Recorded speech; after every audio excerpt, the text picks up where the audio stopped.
He was pointing to the dog and telling me the dog sees him. My old boy, Frank, who's barking right now. There you go. He's not a cuddler. He's licked up my face and I'm like, oh my God, Frank just licked me.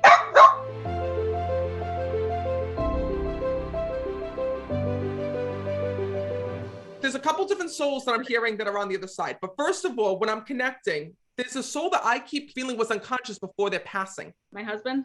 He's here.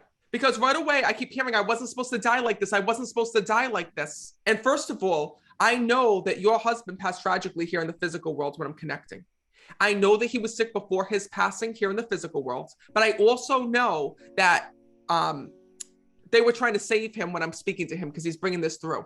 And he says to me that the first thing that he wants the two of you to know is that he's coming through for both of you right now. And this is his way of letting you know as his family that first of all, that he's sorry that you had to watch him pass, but also he wants to thank you for spending every single moment with him here in this world.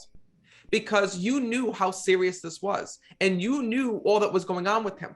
But also what's tough is that you were not expecting for him to die at the time that he did, because he always used to bounce back from things. He shows me him getting sick and bouncing back and getting sick and bouncing back. Do you understand that? I do. He had his gallbladder out the week before he died.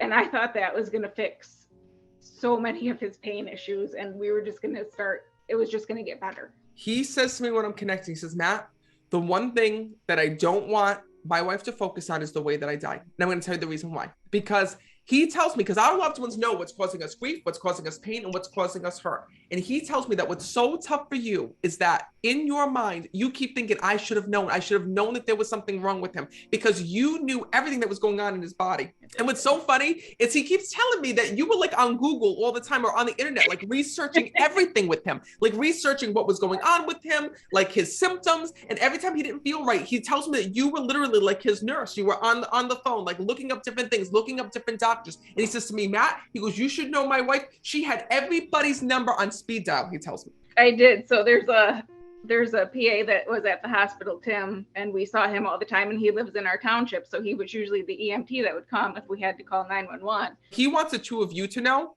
one thing. He tells me that he's come back to that house to try to show you that he's there in many different ways. And first of all, he was pointing to the dog and telling me the dog sees him. Has the dog been going crazy or like been going and like following things around? So we have my old boy, Frank, who's barking right now. There you go. He's not a cuddler. He's a very good boy, but he's not a cuddler. And every morning he has been getting in my lap this last week and just licked up my face. And I'm like, oh my God, Frank just licked me. It's so weird. He's just in my face every morning. They're not, listen, when animals start to act strange, right? For that reason, it's because of the fact that they can see our loved ones in spirit. And when they start to act differently after a loved one passes or do different things, it's because sometimes our loved ones in spirit come back and visit them. But I also have to tell you that your husband tells me that you've been going through voicemails of him or listening to his voice. I've got a video of my husband when we first got him playing on the floor with him. And I came across that and I just love listening to Perfect. it. And I'm going to come to you over to his son. Can I talk to you for a minute?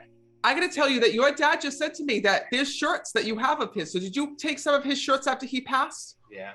Because he says, all his clothes. He says, Matt, he goes, if you tell my son that, he's going to know that this is real because I have to thank him for holding on to my shirts. And your dad says to me that he sees sometimes that you'll wear them, put them on and think about your dad.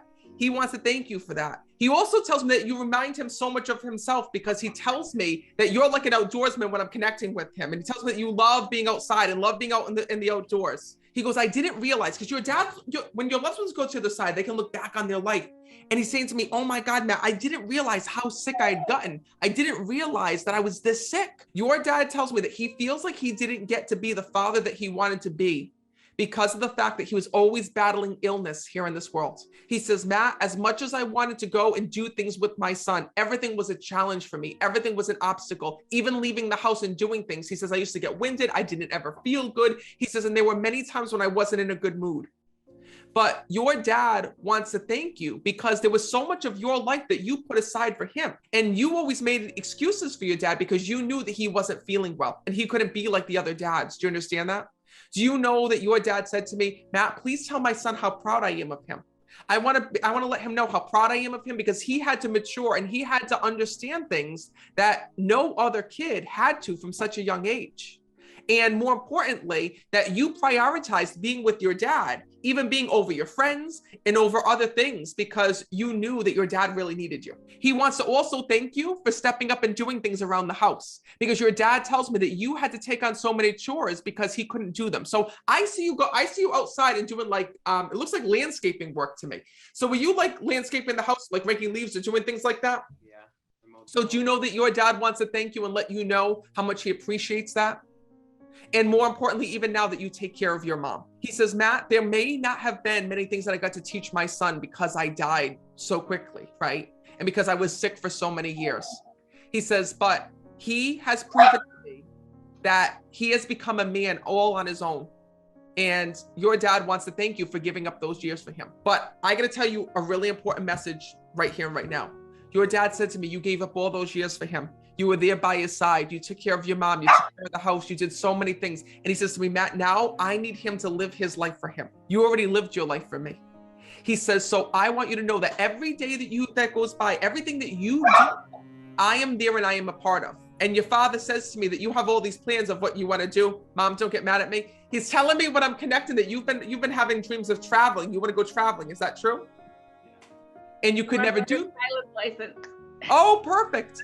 So you're going to be a pilot and going to travel all different places, but you could never do that because your dad was sick and because you had to give up those years. Your dad just showed me the map. Okay, this is how spirits communicate. Your dad just showed me a map and I see like little dots of all the places you'll be visiting. And your father said to me, don't give up on those dreams. You already gave up on them to be there with me. Now this is your turn, he tells me. So he's bringing that through. And there's also something else that's really interesting, all right? Before your dad died, were you working on a vehicle with him? Yeah, we have a truck that we worked on together a lot. Your dad says to me, I need you to finish the truck. I need you to finish the truck. Yeah, he took over his dad's truck and he's been doing all the repairs himself. So like last summer, he spent his time outside fixing the truck. But you see how our loved ones know? Your father says to me that you've been feeling guilty about about doing this work because you would have done that with your dad. Know that he's a part of that in heaven. And he says to me, Matt, please let him know that in spirit, I see what he's doing. And I want him to know that I'm there with him and I need him to finish the truck. That's what he tells me.